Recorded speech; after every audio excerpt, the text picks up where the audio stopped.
Bismillahirrahmanirrahim, ladies and gentlemen. The search for MH370 continues.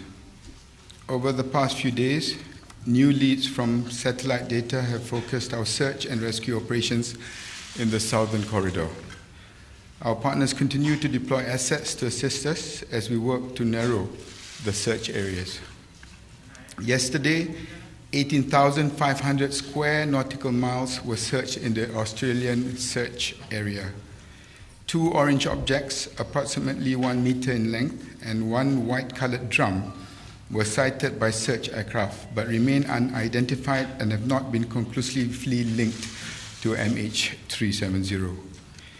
HMAS Success detected 2 radar targets within the search area but could not locate the targets on further investigation of the area.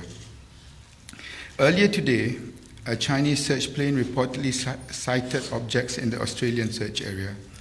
These objects are not in the vicinity of those which were identified by the Australian authorities last week. A few minutes ago, the Prime Minister received a call from the Prime Minister of Australia, who informed him that an Australian search aircraft had located 2 objects in the Australian search area, 1 circular and 1 rectangular. HMAS Success is in the vicinity, and it is possible that the objects could be received within the next few hours or by tomorrow morning at the latest. These 3 search areas, totaling approximately 20,000 square nautical miles, have been identified for operations today. RCC Australia anticipates that 10 aircraft will be used. HMAS Success remains the only vessel in the search area. A number of Chinese vessels are expected to commence arriving within the search area on the 25th of March.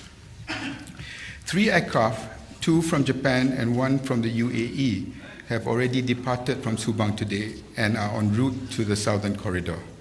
6 Malaysian ships with 3 shipborne helicopters are now in the northern part of the southern corridor.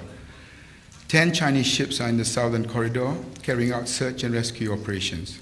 HMS Echo is currently refueling in the Maldives and will be sailing to the southern corridor this evening. In the northern corridor, Turkmenistan have confirmed they have had no sightings of MH370 on their radar. Each piece of information we receive from our partners in the northern corridor helps us to continuously narrow that corridor. Satellite images.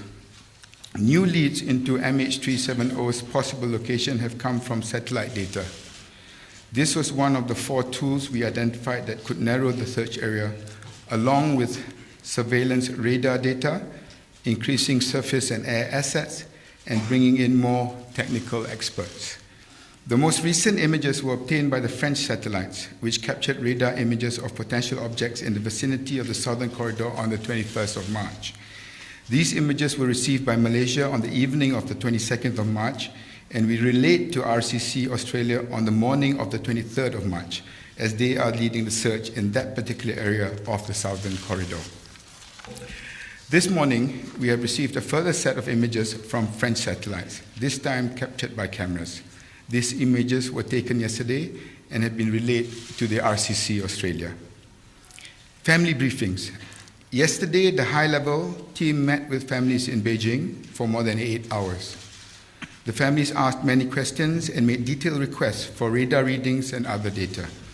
Some of these questions could not be answered, and some of the data they requested was still being held by the investigation, as is standard procedure in investigations of this sort. After meeting with families for a total of more than 12 hours and taking hundreds of questions, the high-level team has returned to Kuala Lumpur to discuss the matters raised at the meetings. They will return to Beijing tomorrow to continue. The briefings in Kuala Lumpur over the last 2 days went smoothly, and the families responded as positively as could be expected, with the families engaging with representatives from the relevant authorities. It has always been our intention to keep the families as fully informed as possible, and we continue to do so. Specific questions. There are a few specific questions I would like to respond to. On the police investigation, we can confirm that the police have interviewed more than 100 people including families of both the pilot and the co-pilot. As far as the transcript is concerned, the technical committee is considering releasing it, and we will keep you informed about that decision. The Inspector General of Police will attend tomorrow's press conference to answer further questions on the investigation. We can also confirm that MH370 was carrying wooden pallets. However, there is as yet no evidence that these are related to the wooden pallets reportedly sighted in the Australian search area. Ladies and gentlemen, the search for MH370 has taken us halfway around the world. At the moment, there are new leads, but nothing conclusive. Our thoughts continue to be with the families who are still waiting for news. In the meantime, we are grateful for the ongoing cooperation shown by all our partners in this multinational search.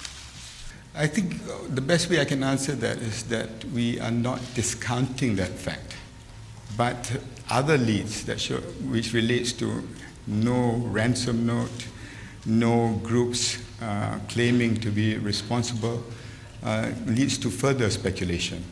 So basically, what we need to do right now is what we are actually doing, which is to have parallel investigations. And whilst these investigations are going on, to be fair to the teams that are doing that, we cannot reveal everything. And if I answer that question, I will also be speculating.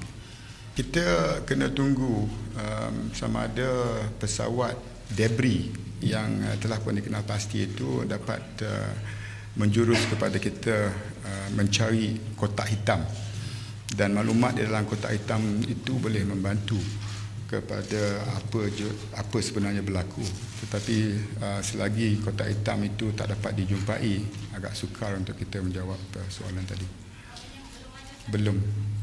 Tetapi kita melihat kepada semua kemungkinan. Dan ini sedang disiasat bukan saja oleh pihak polis, tetapi daripada agensi-agensi antarabangsa.